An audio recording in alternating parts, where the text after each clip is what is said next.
Hey everybody, it is John the Comic Guy, and thank you so much for joining me. Today we're going to talk about guilty pleasures.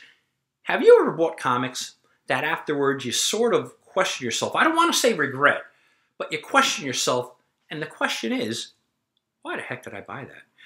Or have you ever bought a book because of the cover, and you were pretty confident the story was going to be great, but then maybe 2 or 3 pages in, you're nodding off, and you just can't get into it, and you can't finish the book. Well, today, let's discuss some guilty pleasures. And by the way, as always, I'm going to go with, I'd say most of these are not very valuable, but towards the ending of these guilty pleasures do have some value, and I want to share those with you. And I ended up buying a couple of these on eBay, which, right, it kind of blows my mind. How often can you imagine me paying for a comic on eBay for my own collection? But sometimes I do. And some of these guilty pleasures were a result of that. And then finally, at the end of this video, stay with me because I want to show you one more toy that I really love. It's a great one, I think. So anyway, before we start, let me thank my friends at Comic Capsule. So if you did not yet see that video that I'm comparing comic capsules to comic skins in kind of like a tail of the tape boxing match, please check it out. I think it's a lot of fun.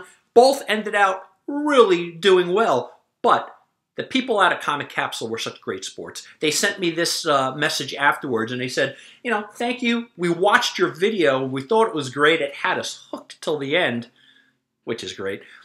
What really touched me the most is they said, your custom label, which, by the way, the custom label I put on the comic capsule was not to their dimensions. I just did what I do on Photoshop, used A4 sticker paper, and it sort of ended out looking great. It fit graphics on there. So if you haven't already seen the video, please check it out. But Comic Capsules, thank you so much for being great sports. And again, thank you so much for sending me 4 samples. Now, guilty pleasures.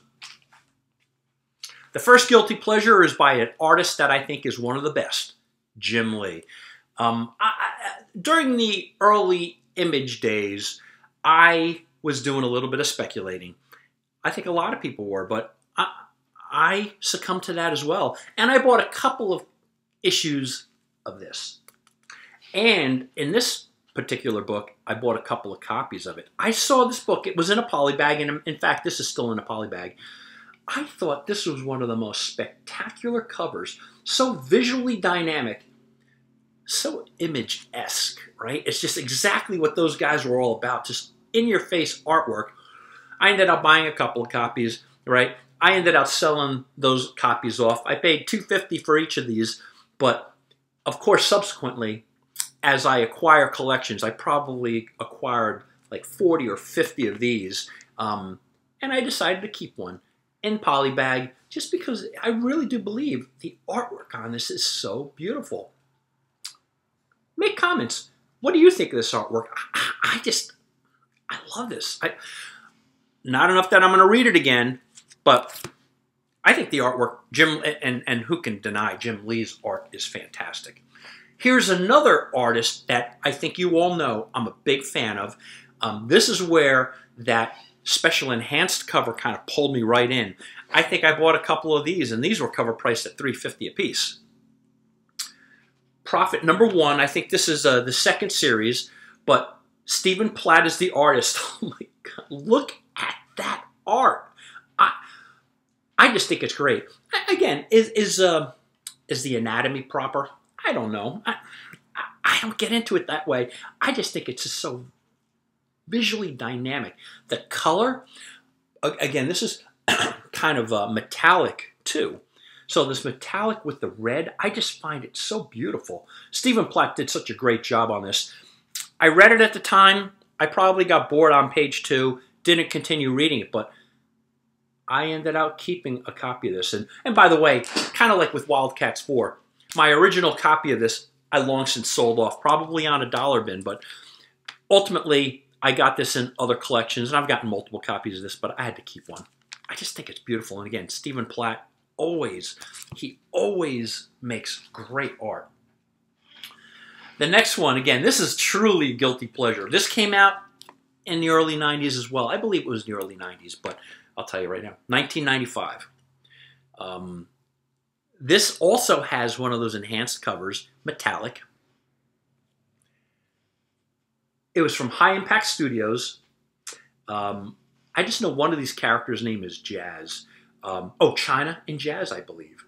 And is this not a beautiful cover?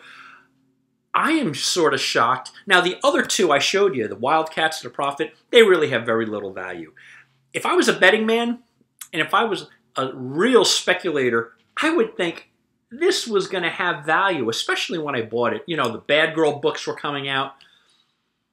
It's basically worthless, but I'm not going to get rid of it. I like it so much, I actually put one of my custom covers on a top loader for it, and I really enjoy it. So China and Jazz and High Impact, or Double Impact #1. I love that cover. Do any of you have this book? Do any of you care about this book? Let me know. Sound off in the comments. I like it. another enhanced cover. Now the artist. When I first started this channel, I did that episode on what almost made me quit for the 3rd time. Did you guys see it? If you did it, please go back and watch that, because I think it's a charming episode. But the artist that almost got me to quit is the cover artist for this, Rob Liefeld. You love him or hate him, I happen to really like him. I think his artwork is dynamic. Now, is Glory that much larger than Evangeline? According to this cover, she towers over her by almost like 1.5 feet to 2 feet. Is that really how much bigger she is than Evangeline? Maybe. Who am I? I'm not the artist. I couldn't draw. But I tell you this cover looks great. I got this on eBay. And it has Rob Liefeld's signature on it.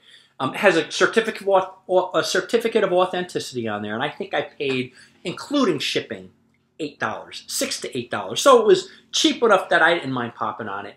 And again, I like it because it has Rob Liefeld's signature, and I am ultimately a fan of Rob Liefeld.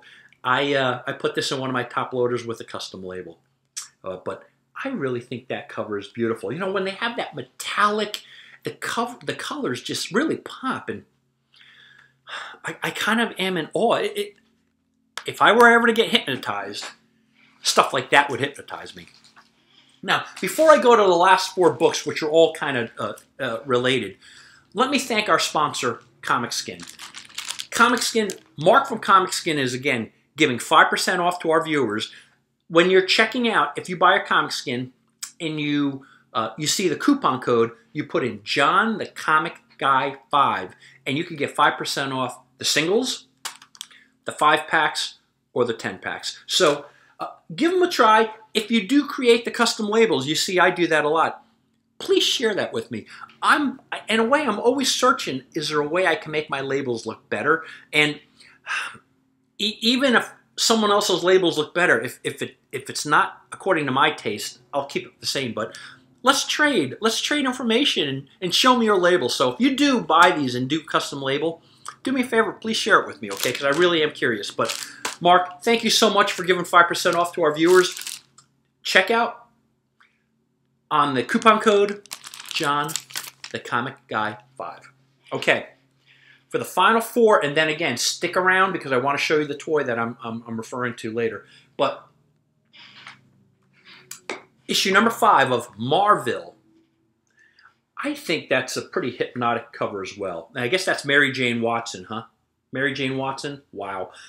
Greg Horn signed it. I got all 4 of these issues, I think, for under $20 shipped on eBay. But I got them a while ago.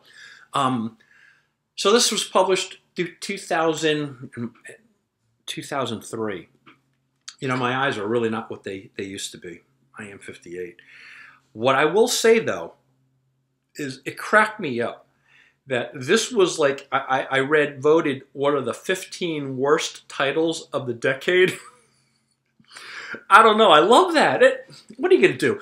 In fact, I started reading the series, and I think I got bored on page 3 or 4, and it just, I didn't even bother reading the rest. But I liked them enough, the covers enough, that I was motivated to keep it.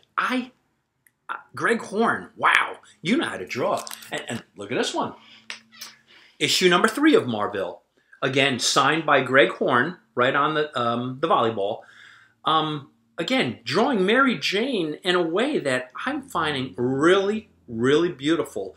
And again, I got all 4 of these issues for under $20 signed on eBay. So what can you do? For me, it was worth it, and it's still worth keeping.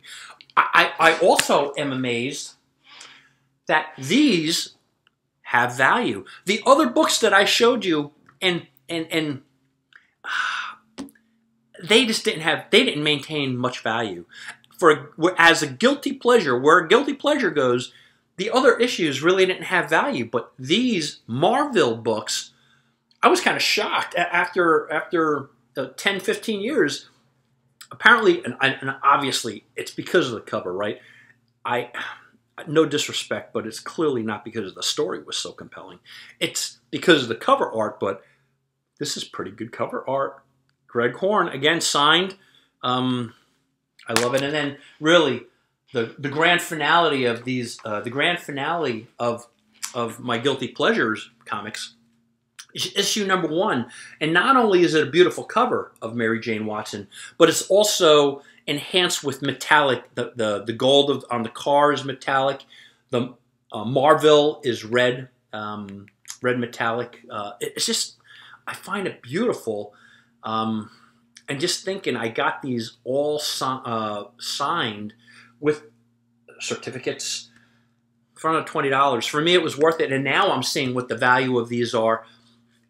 I got very lucky. For such a spontaneous purchase, as a guilty pleasure goes, at least this wasn't a total epic fail, right? What do you think? What are your guilty pleasures? I don't want to say what are your epic fails. What are your guilty pleasures? What books do you like that you read or you tried to read, you got so bored that you didn't even continue? I want to know, because I just think that's a part of comic enjoyment anyway. I'm not reading these anytime soon, and I would say any of the write-ups on it will show me I shouldn't bother spending my time reading it, but I'm keeping them because I think the covers are so beautiful. I'm keeping all these guilty pleasures because the covers were beautiful. Now, let me show you my toy. This is a toy that I do have the box for. It's a 2003 Toy Biz Rotocast action figure. It's 13 inches. It's a 13-inch movie figure that I got at Toys R Us for $1.99. This came out in 2003, so I bet you I bought them around Christmas of 2003. They were in the clearance section, and I bought 2 of them. I ended up selling one to, I think he was a doctor. He was a doctor that was a big Hulk fan. So I just gave it away. But that's okay. I still have the box. You know, I took it out of the box because I have it in my basement, but I think this is such a beautiful action figure. And what I think is, and I learned the term rotocast again. I'm a comic guy, really, not a toy guy, but rotocast is, it's light, it's hollow. But I'm telling you, it's quite a good quality figure. They had multiple faces sculpts. They had one with the mouth open, this one. I personally like the one with the mouth closed, so I got 2 with the mouth closed, and again, I sold one to that doctor, but I just think this looks like, especially with the material pants, similar to the old Mego action figures from the 70s, but I just think this looks so much nicer. Look at that. Look at that action figure. The Hulk, and I think we all know I'm a big Hulk fan too, but what do you think? Do any of you have this 2003 Toy Biz action figure? Do you think it looks as good as I do, or am I just crazy here? I love this action figure.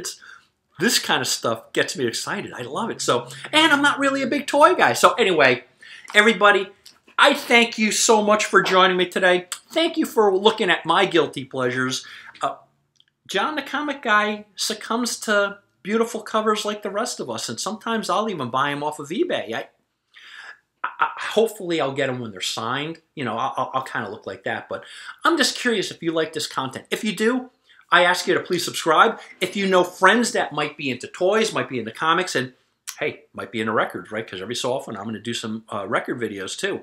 Please let them know about me and let them subscribe. I thank you so much for your time, and I will talk to you all soon. Thanks. I wanted to give you a please hold the calendar request. So on Friday, Black Friday, November 29th, we're having our 4th annual United Collectors Group Garage Con in my garage. If you've been here already, hey, just hold the date. If you haven't been here yet, and you're local, like in Pennsylvania, Connecticut, New York, New Jersey, please hold the date. Send me your RSVP, right? This is a private residence, so send me your RSVP and I'll send you my address, and we'll make sure you can make it out here. It's going to be from 9 a.m. to 2 p.m.